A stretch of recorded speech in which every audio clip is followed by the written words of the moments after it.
If you're not willing to go in there and face yourself, you're not gonna find anything. You're gonna live right here on surface, man, right here on surface.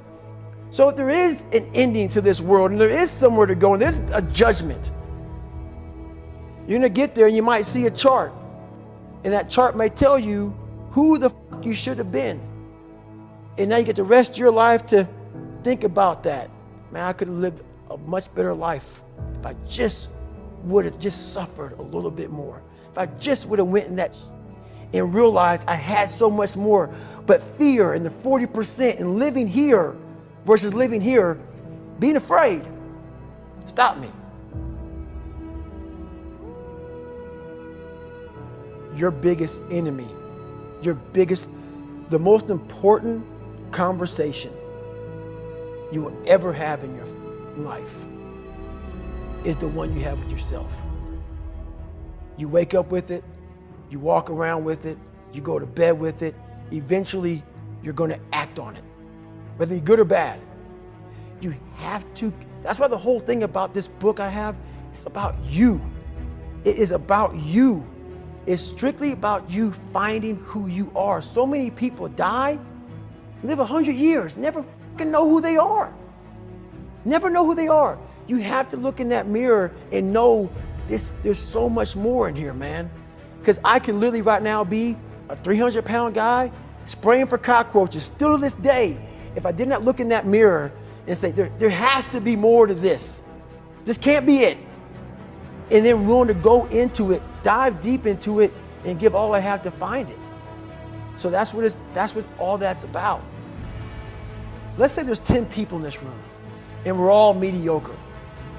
But I'm the best of the mediocre people. I now think I'm great. I'm great.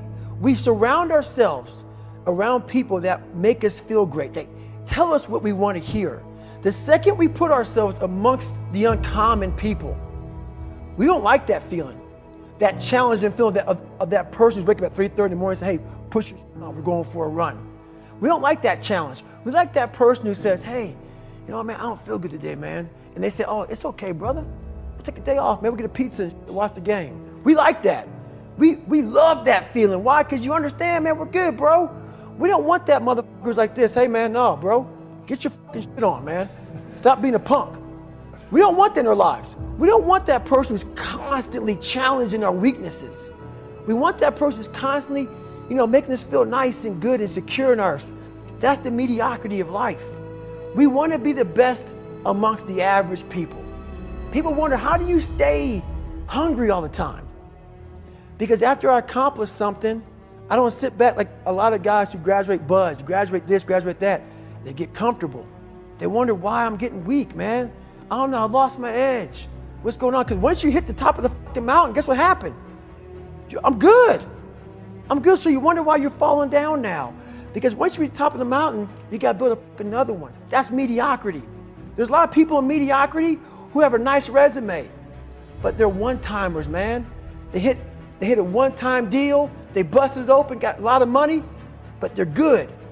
You're mediocre now, man. What are you fucking doing today, tomorrow, the next fucking day? That's why I don't listen to theorists. I don't listen to all that bullshit. I listen to a motherfucker who's like this, man. What's wrong, man? I'm fucking tired, dude. Why are you tired?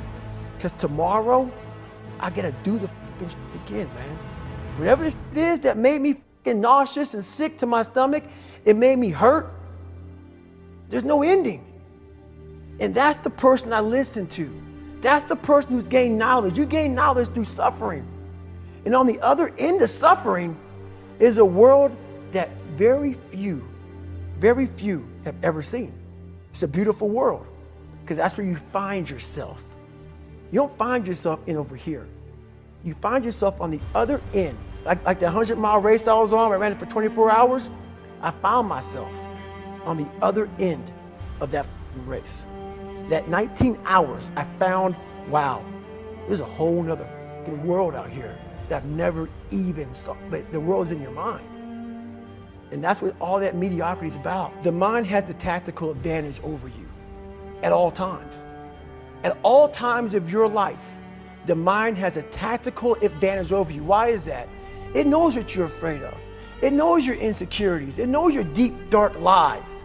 And it starts to push you away from that. It pushes you in a direction that is comfortable. The mind controls everything. So what I realized was that when I was growing up and I was 300 pounds and I got all fat and I got all insecure, I realized that my mind kept taking me in this direction. When things got uncomfortable for me, when I was facing my insecurities, when I was facing my fears, my mind said, oh no, we have the tactical advantage. We need to get you, separate you from this feeling over here. Life's all about feelings. We want the happy feeling. We don't want that feeling of this sucks. If in that moment, you can answer those up questions and you are now in charge of your brain versus your brain ruling you, that's where all that stuff comes from. So the 40% rule is all of that. You get to 40%, your brain says, we're done. Let's roll, man. This is starting to get painful. This is uncomfortable. So you sit down. You have to figure out ways, and everybody's different. That's how the book kind of talks about, like we all have these things about, 5 steps to this and 4 steps to this. It's a lot more than that. That's all bullshit. It's a practice that you have to, it's a habit. So if you know that at 40%, I'm feeling pain. At 40%, I'm feeling pain. That's where the 40% rule kicks in. Now it starts. Okay, I'm feeling pain. My mind's saying all this to me. It's saying, get out of here, run, flee. The fight or flight kicks in. Okay, we're done. We're not good enough. It starts telling you all these things. You start to believe it because the mind controls all. This is the time where you have to gain control back of your mind. It's okay, let me see if I can go 45%. And once you start giving yourself more and more hope and start realizing, okay, the mind starts to be, okay, what are you doing? We're supposed to be going right and you're going left. You start then controlling your mind. Start finding more in yourself. And then it goes from 40% to a lot further than that. But that's the start of it though. Get to the spot where your mind is saying stop. Wherever that is, you gotta get there first. And then that's when that starts to work for you. You gotta control yourself in that moment.